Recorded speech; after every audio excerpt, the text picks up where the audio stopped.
નડિયાદમાં પરિણીતાને પ્રેમજાળમાં ફસાવી બાળકોને મારી નાખવાની ધમકી આપી આચરવામાં આવ્યું દુષ્કર્મ. આરોપી વિરુદ્ધ નોંધાયો ગુનો. નડિયાદ રૂરલ પોલીસ મથકે નોંધાઈ ફરિયાદ. આરોપીએ ભોગ બનનારને લલચાવી ફોસલાવી અવારનવાર દુષ્કર્મ ગુજારી હોવાની વિગતો સામે આવી. નડિયાદ શહેરના જવાહરનગર વિસ્તારમાં રહેતી એક પરિણીતાને પડોશમાં જ રહેતા શખ્સે પોતાની પ્રેમજાળમાં ફસાવી હતી. ત્યારબાદ આ શખ્સે પરિણીતા સાથે અવારનવાર બળજબરીથી શારીરિક સંબંધ બાંધી દુષ્કર્મ ગુજાર્યા હોવાની ઘટના સામે આવી છે. આ મામલે પરિણીતાએ હિંમત ભેગી કરી અંતે નડિયાદ રૂરલ પોલીસ મથકે ફરિયાદ નોંધાવતા પોલીસે કાયદેસરની કાર્યવાહી હાથ ધરી છે. આ ઘટનાની વિગતો મુજબ નડિયાદના જવાહરનગર વિસ્તારમાં રહેતા વિજયભાઈ ઉર્ફ બિંદુ રમેશભાઈ ફાગવાણી નામના શખ્સે આ જ વિસ્તારમાં રહેતી પરિણીતાને વિશ્વાસમાં લીધી હતી. આરોપીએ પરિણીતાને પ્રેમજાળમાં ફસાવી તેની સાથે પરિચય કેળવ્યો હતો. પ્રાથમિક વિગતો મુજબ આ સિલસિલો વર્ષ 2022થી ચાલી રહ્યો હતો.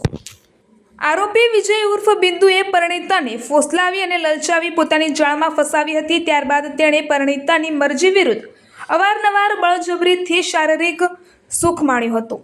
પરિણીતા જ્યારે પણ આ બાબતનો વિરોધ કરતી ત્યારે આરોપીએ તેને ડરાવી ધમકાવી ચૂપ કરી દેતો હતો. સમય જતાં આરોપીનો ત્રાસ વધતો ગયો હતો.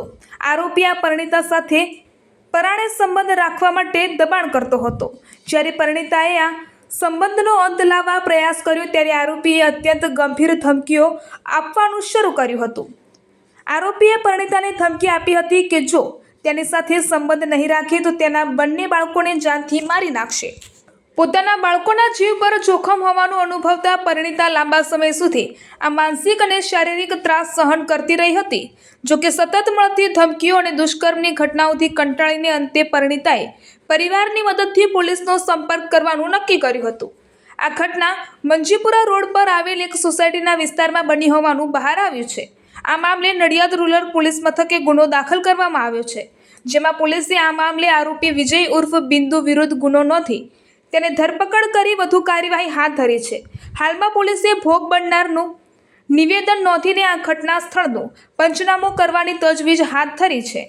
આરોપીએ ક્યાંથી અને કેટલી વારમાં આ પ્રકારે કૃત્ય આચર્યું છે તે દિશામાં પણ ઝીણવટભરી તપાસ શરૂ કરવામાં આવી છે.